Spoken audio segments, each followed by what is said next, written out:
to bridge the gap, there definitely has to be that one person that the central bank may elect and say this is our spokesperson, and they publish it even in the like popular publications in the country, newspapers, to say, hey fintechs, if you have any questions, reach out to FUD. He is the contact person of the central bank, and through him he will reach out to the relevant departments within the central bank and get back to you.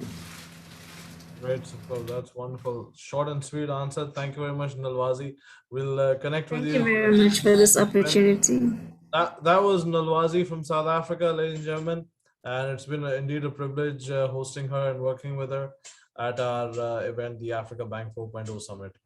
With that, ladies and gentlemen, we enter the last session of the conference, and it is the blockchain chamber. It's the closing panel. It's all about how has blockchain technology driven innovation in the fintech sector, and blockchain is definitely something which is picking up worldwide. Some countries, they do have their concerns when it comes to crypto, not the blockchain, but crypto. But that is a part of the discussion during the next 30 minutes. Right now, I'd like to ask Mohammed Taisir, who was a panelist during the fintech panel, to moderate the session. The blockchain chamber. Mohammed Taisir is the CEO and co-founder for Destiny Incorporative. Presently on screen, we have Iman El Harawi, the founder for Arabs in Blockchain. She is with us on this panel, as well as a good friend of mine, Benjamin Arunda, the founder for Chain Advice, Blockchain Advisory from Kenya. It's a privilege to have you with us once again, Benjamin. You were there with us for the last few editions of the Africa Bank 4.0 Summit, and it's a privilege having you here with us. Surprising, Kombe, the Bank of Zambia speaker, Kombe Kaponda, Financial Markets Infrastructure. He will be joining us shortly. So we are having we are facing internet issues right now, connection issues, but at the moment, as long as my panelists are having a good internet connection, why don't I ask Mohammed Taisir to take the conversation forward? Kombe would join us in between, and we can take the conversation. We can continue from there as well. So over to you, Mohammed. Hey, Fad, thank you. Thanks for having me earlier for the FinTech panel. It was enjoyable. Definitely, I think the conversation would have gone longer if you hadn't had to put a hard stop. I think with most of the sessions today, you're going to have to do that. I think a lot has to be said. There's a lot of innovation happening, definitely in the blockchain space, not left out. Definitely fastest growing. It's massive. If you look at the crypto space today, we're talking about around 2.6 trillion dollars now, like in the market cap. It's up and down rapidly, but I would say the only thing that doesn't go down is the amount of cryptocurrencies that come into existence, and it's kind of crazy. But enough about, like, not just about crypto, but blockchain, the technology behind that, what can be done with it and how we can use it. I think that's the rise of what we can focus on today, and what we'll talk about with regulation and what regulators can really do, because blockchain can enable a lot of things. And I think our speakers today will have a lot to say about that. And I see Kombe just joined us as well. Welcome, Kombe. It's great to see you and have you here with us today as well.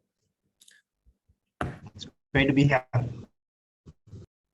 So we're just really starting, just talking about the why, like the growth that's happening with innovation and the rapid growth that's happening in the technology space and blockchain in specific as well, with regards to cryptocurrency, but not just cryptocurrency, but the blockchain technology itself underneath, and how it can be used, and what regulators can do to benefit from such systems in existence within the ecosystem. So enough me ranting on. I will take it and see our panelists and what they have to say.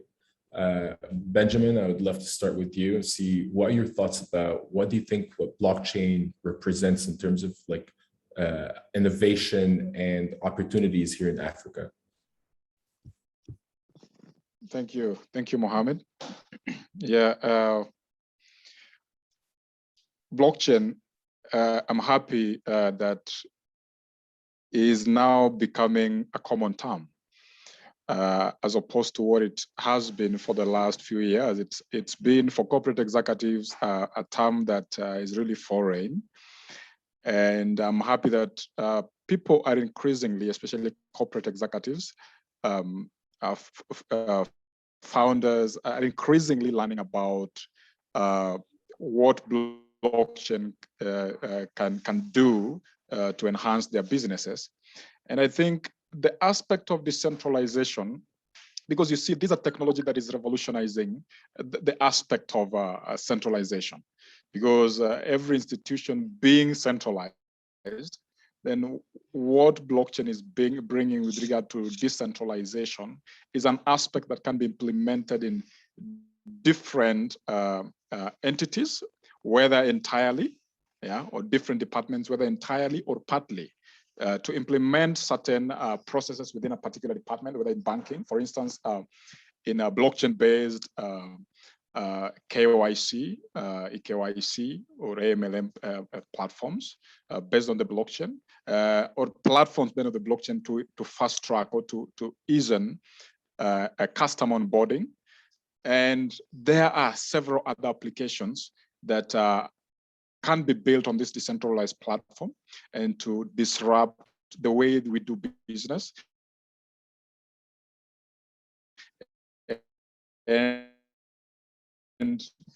at the blockchain could help because of the reduction of reducing the number of third parties that a company have to engage or have to interact with for a transaction to be complete.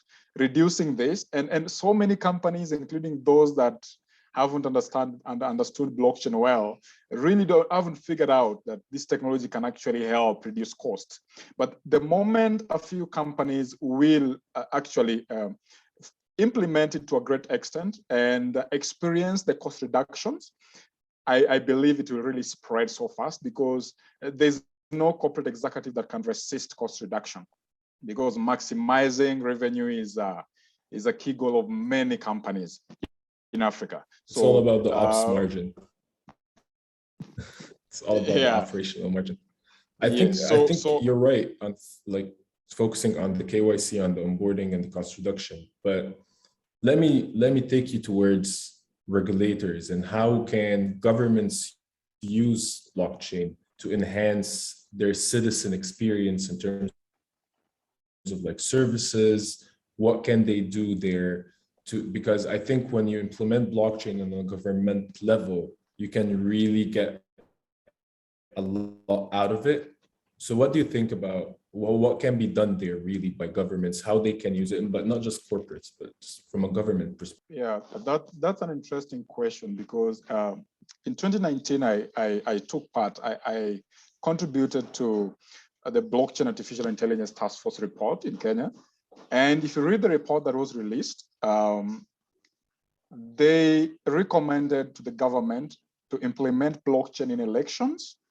That is creating a blockchain-based registry of IDs of the electorate, and implementing blockchain in the lands. I mean, in Africa, all of us, I don't know the problems you face in North Africa, but in East Africa, the issues with the land title deed, counterfeit land title deeds, you buy a piece of land and 3 years later, 3 people have different title deeds to the same piece of land, and all of them are claiming this piece of land. These are issues that come because of distrust. These are issues that come because of the single point of failure that centralized systems have. So implementing this in the lands where you have a blockchain-based registry of title deeds, implementing this in immigration would reduce the number of people that are getting fake identities, fake passports, and stealing IDs. Implementing these in the education sector, in the universities.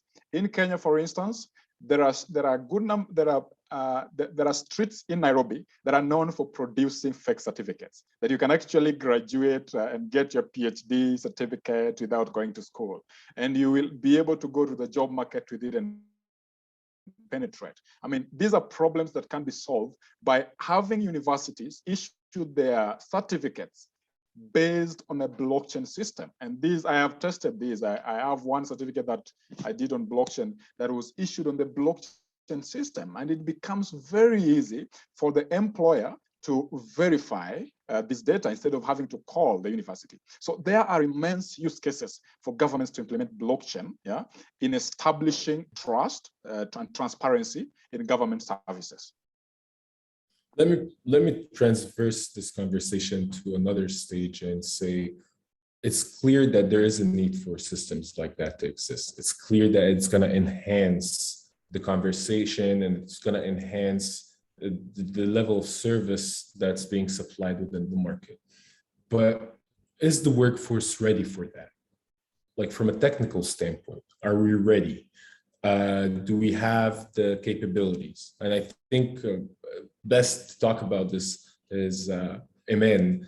And I've known Imen personally. We've had a lot of conversations and she's a very technical person. She's very passionate about blockchain. She understands the business side, but she just loves the technical side so much. So she enjoys it. So I'm gonna go to Imen about that and talk to her about that and say, like, do you think that we have the capabilities in terms of like the skill set required for people to initiate those kinds of programs and to build those systems and to help in partnership with the government, like build solutions?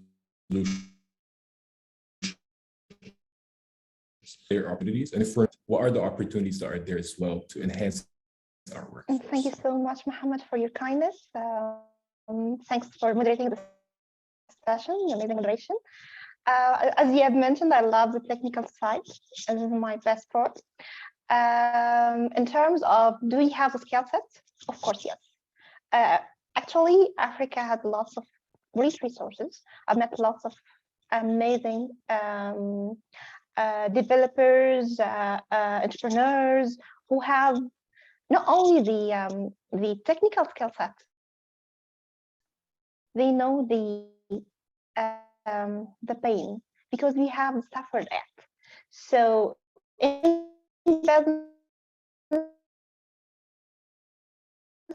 very well because you already know what's the problem you are trying to solve, and the best one to solve the problem who have encountered it.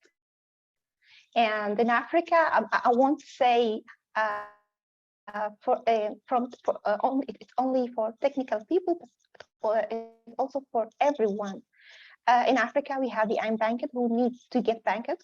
We have the developers who need to enter the global market and get a competitive salary to sustain, to secure a good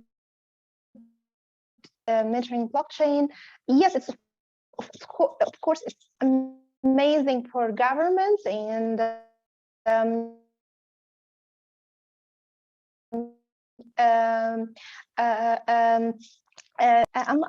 just looking at blockchain in different perspective. For normal people who right now in the hype of NFTs, we have met lots of amazing people, artists who are doing great drawing and they can enter the space and get some income. They can monetize this work and get money as a return for their work. The opportunities are a lot because there are a high demand on blockchain development. You might know that. So there are a lot of good opportunity for anyone to enter the space. But to be honest with you, I won't say it's very easy because it is very easy to to wear the blockchain developer hat. Actually, why not? It will be crowded, so it's not easy. That's why there is no a lot of people, but there are a lot of initiatives to enable people from outside the blockchain, we call it Web2 developers, to enter the Web3 space. These initiatives from different blockchain ecosystems or entities who the best thing about blockchain community is that they are trying to like collaborate together to provide a solution. They are working together to provide good initiatives to onboard people from Web2, not only developers, but in general to Web3 world. And this is in fact very important because first, this is important for their success. The adoption means success. Second, this is how we can protect our technology. If you understand the technology very well, you won't be like won't be used. You will protect the technology you have. So in terms of opportunity, there are a lot of opportunity in terms of the easy entrance. It's not easy, but it's not very hard. It's all about the passion. If you have the passion, if you are believing of this technology, you will find it easy. And to be honest, as well, the blockchain community is very friendly. So whenever you have a problem, you will Thanks, find a lot of yeah, you did. people. And I think you're right. I always think that people think when they look at Africa, they think, yeah, lot of problems, lot of poverty, lot of uneducation, but And on the other side, language barriers, of course. But when you on the other side, you have a lot of people who are self-taught. You have a lot of people who are street smart. You have a lot of people who understand the pains of what really is on the ground, not on the books, and come up with innovative ways. I think when you couple that with a bit of technical experience, with some training as well, and as you said, like everyone in the blockchain space is very friendly. You can reach out to anyone on LinkedIn, and I would advise everyone to get on LinkedIn because it's easy to reach out to people, and you can start communicating and just ask away. They will answer. And I think it's a fast-moving space that people just need to be part of, because there are a lot of opportunities here in Africa alone. And focus on governments Africa. Once governments start switching, once governments start switching on towards what blockchain can do, the amount of projects that are going to be coming out of African countries are going to be a lot, and on a major scale, with mass adoption, not like a crypto kind of like NFT project. It's amazing to get in the short term, get in part with that. And I think there are a lot of like education, and I think you should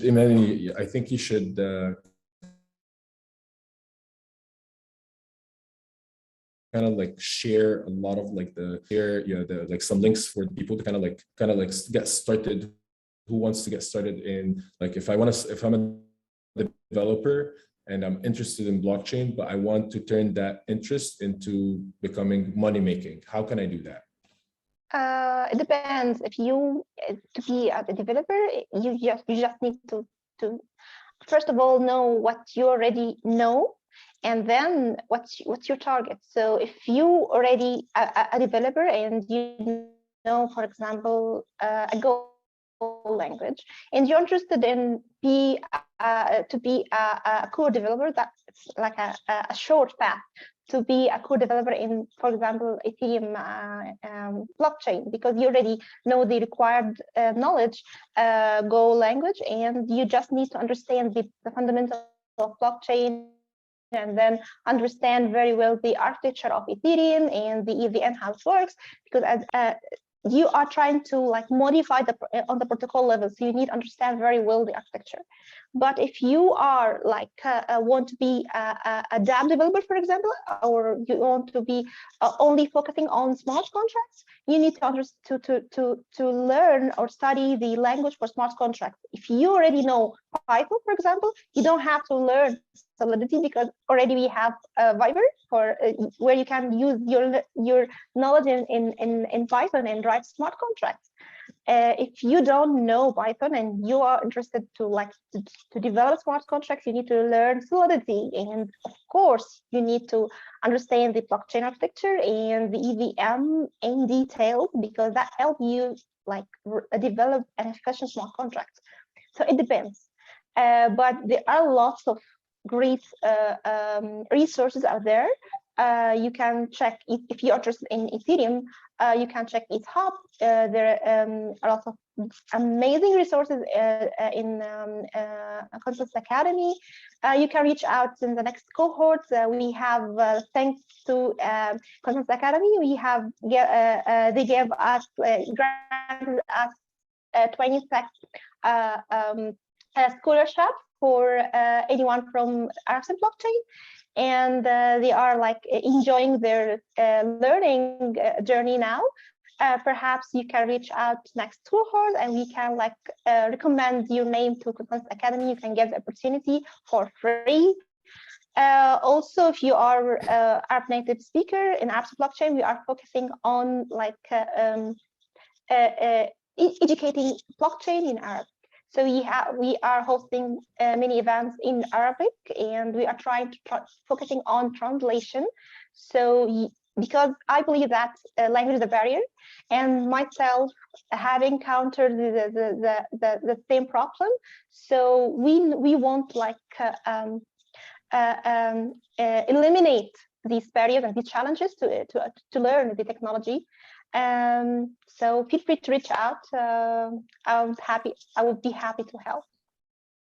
Great. Well, why I was asking is because I wanted to show people that blockchain is not a new thing per se. With existing knowledge as a developer, you can start engaging immediately with the blockchain space and start working immediately. You just need to educate yourself on what blockchain is. Just literally go on Google, type blockchain, go on YouTube, right? What is blockchain? And you'll find so many videos. Yeah, and you don't have to be a developer, to be honest. You don't have to be a developer. This is a question always being asked.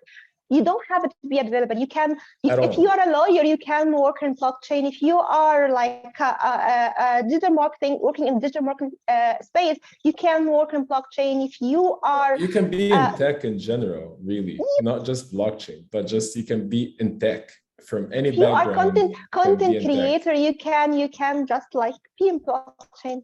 You don't have to be a developer. Exactly. You just need to be passionate about the technology. Exactly.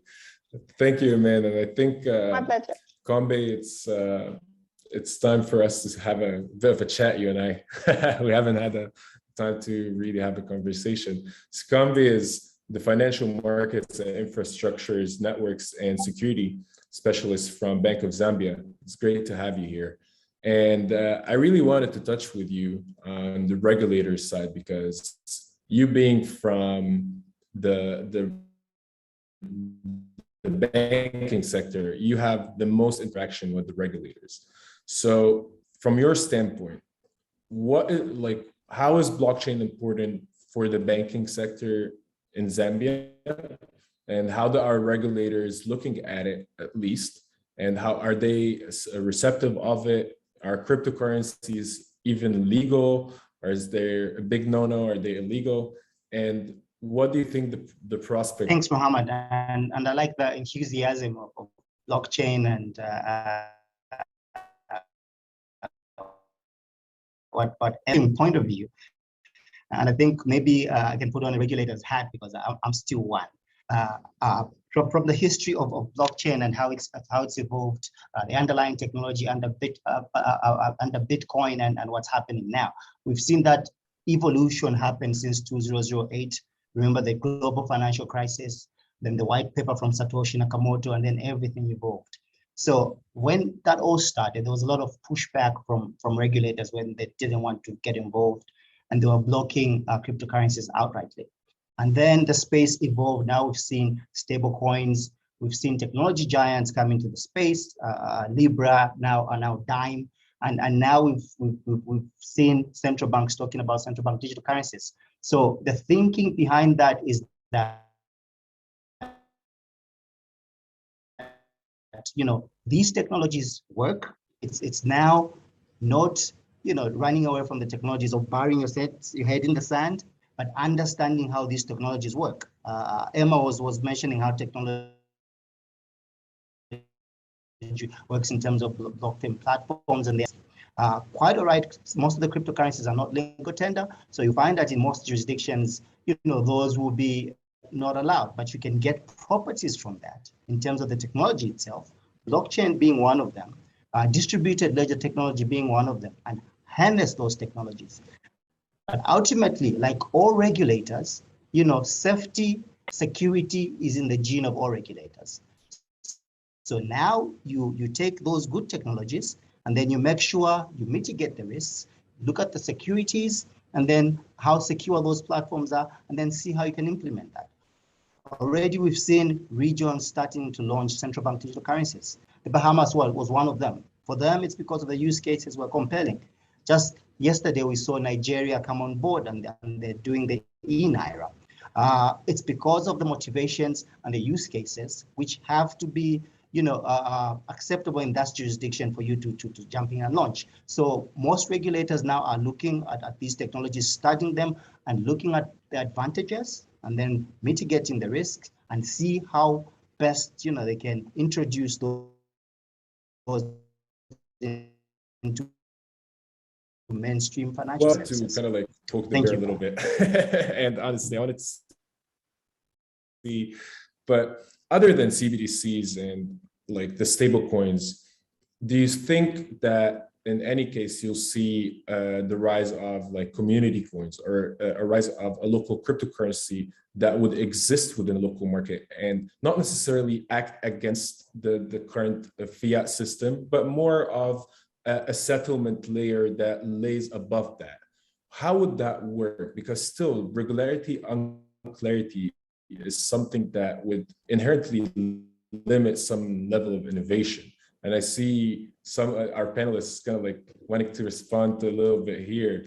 It's what do you think? Like I want to take your view first before I get to our other panelists, but what do you think about that? Absolutely. So remember, you're talking about settlement, and settlement is key for all financial transactions. You want a transaction moving from one part of the world to another to be settled as quickly as possible and move that value from one end of the earth to another. So whatever technology can give you that instant settlement. Now we've seen instant interoperable payment system being established. We've seen fast payments.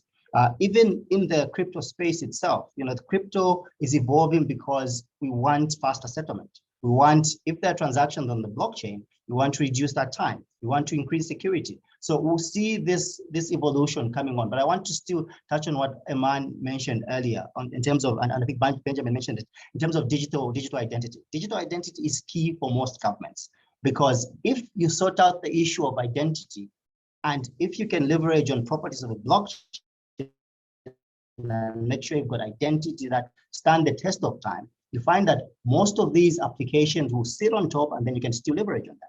Benjamin mentioned issues of education, fake certificates. He mentioned issues of land titling. He mentions issues of migration. Once you sort out these issues, if I have a digital identity, it's easy enough for me to get on the blockchain. And if there's a financial system on the blockchain, it's easier to integrate with that. And then I have those instant settlements, and then I can use all these financial transactions. So we have to appreciate the advantages and the properties of these technologies, and probably then infuse them into national strategies. Nolwazi, before, she was talking about national financial inclusion strategies. If those are in the strategy, if you have digital identity as a strategy, and then you look at an underlying technology that is solid, a technology that is secure, and that will allow all these interactions to happen, then I think that's a good starting point.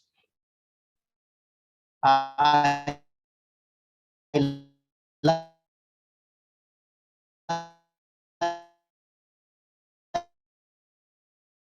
amendment and ultimately and how to make that horizontal stacking. Thanks, Mohammed. Thanks, Kombe. Well, it's I think I want to go to Imen before I know she has to drop off really quickly, but before you go, just give me your input on that. What do you think? I think that will happen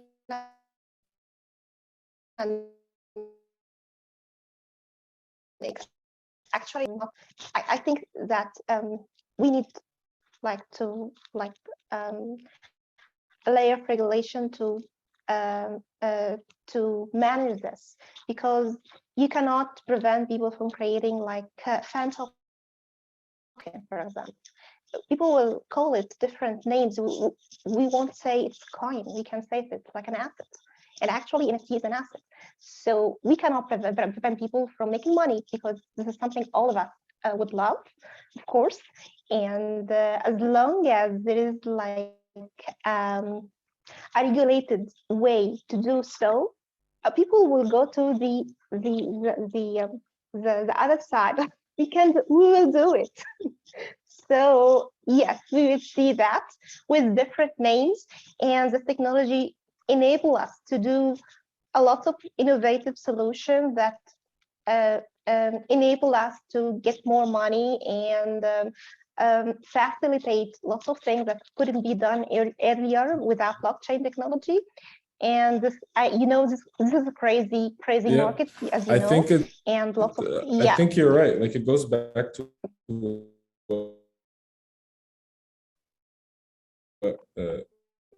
like I wanted to see like regulations. What do you think about from Shane?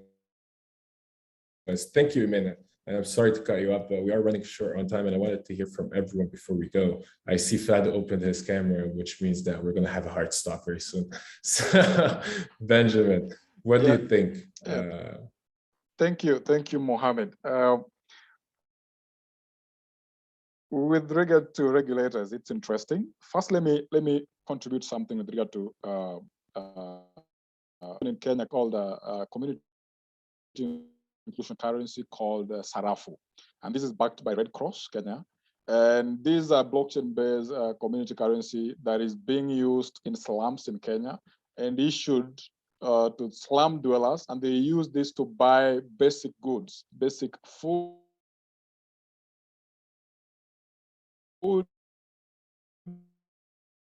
and daily needs.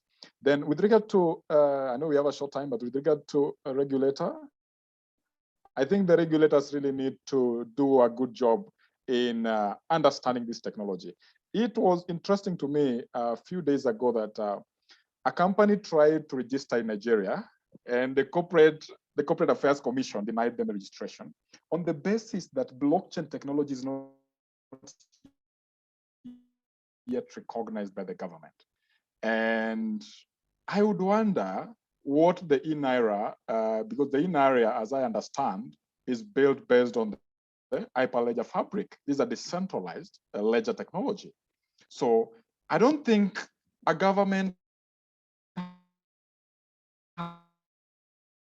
has to recognize a technology. These are conversations that we can have, and I think some governments are just up in arms because of the noise around the hype around cryptocurrencies, people losing money and speculating here and there.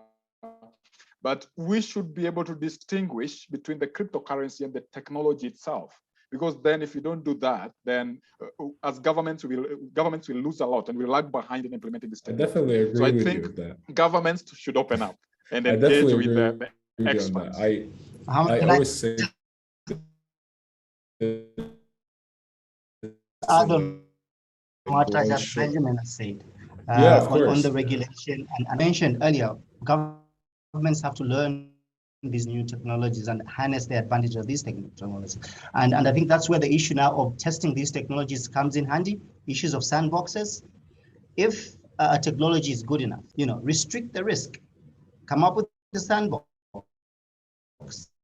test that, adopt it to mainstream financial services or mainstream industry, then you can use it. So it's an issue of, not running away from that technology, but understanding it, testing it into limited space, mitigate the risk, and then if the technology is good enough, adopt it into a mainstream system or financial system. Thank you. I could say, I always cannot regulate a tool. You can use a hammer to kill someone, you can use a hammer to build a house. You just say you should not kill.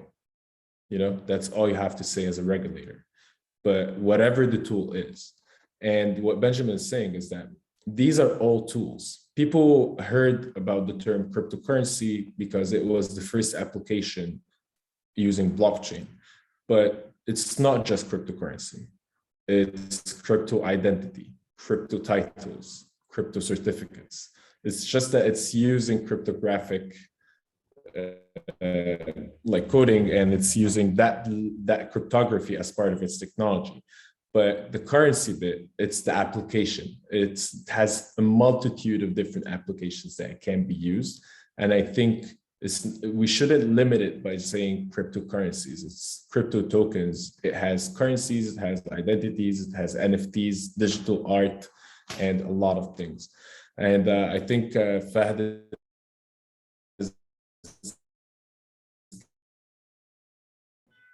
have to take something or no, Fahd.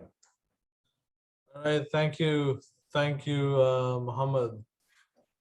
I have a dodgy internet connection. In fact, if the internet had Thank you. I was asking if we have any questions from the actually, audience. we don't have any questions popped up. We don't have any questions. Looks like everyone is quite qualified at blockchain. That's my understanding. But not only that happens, during a final session, but when you have somebody like Benjamin and Kombe on a panel about blockchain, then you don't need to ask questions. You get educated there and then, because they're quite. I've worked with them in the past. They're very knowledgeable in this area, and I do have offline conversations with Benjamin on crypto things as well. Nowadays, well, it's the first time for me to meet you guys. Is actually, it's a pleasure to have him moderated. Shiba is the asset that needs investment.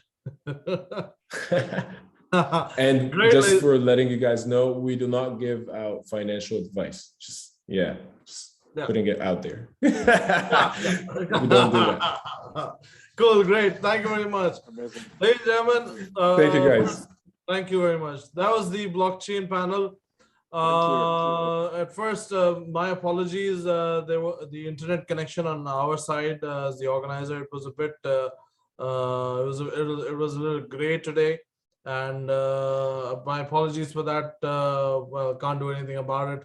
As long as the internet, it's actually in the hands of the service provider, so couldn't do anything much about that.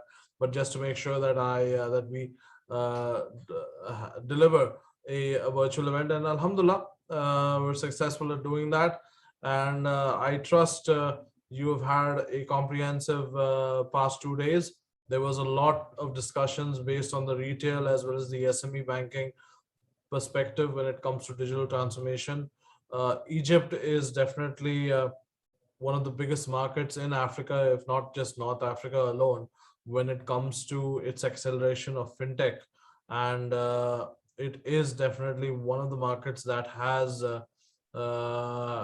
actually taken a lot of, that has capitalized from the 2020 crisis. The VCs have definitely lifted, the VCs in the fintech startups have also gone up. So there's a lot of opportunities that are coming out. Blockchain is also another area of discussion, and quite a lot, especially when it comes to data management. So ladies and gentlemen, I won't be taking much of your time. Again, it's the internet, and if the internet had a neck, I would have strangled it, but what to do? That's how it is. Our next stop is again virtual. It's on November 30 and December 1. It is a 2-day conference which will be happening as per Central African time between 2 in the afternoon till 6:30 in the evening. And the theme is operational excellence in financial services, Pan-Africa. I repeat, operational excellence in financial services, Pan-Africa. That the event is a gathering for the heads of operations, the chief operating officer, the heads of operational excellence from your financial organizations, be it fintechs, be it banks, insurance companies, you name it. Whichever organization does provide financial services solutions to end customers, they are the ones who are relevant to participate at this event, because the event is all about as mentioned, it's about operational excellence and achieving enhancing your process improvement and continuous process improvement, your continuous process innovation strategies. With that, ladies and gentlemen, thank you very much. Have a good evening, and till the next time, take good care of yourself. Assalamu alaikum wa rahmatullahi wa barakatuh.